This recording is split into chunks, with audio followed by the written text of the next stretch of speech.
জানো বন্ধুরা, কিছুদিন ধরে না ভিডিও করতে একদম ভালো লাগে না।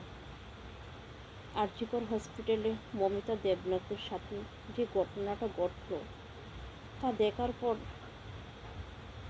কী যে বলবো, বলে মুখে ভাষা নেই বলার।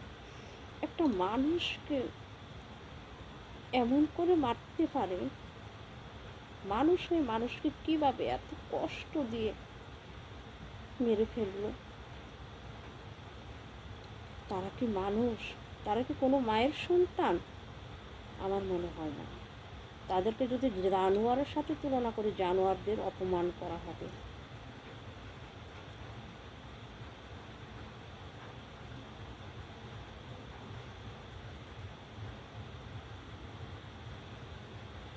কি বলবো, ভাষা নেই, জানা বলার ভাষা নেই।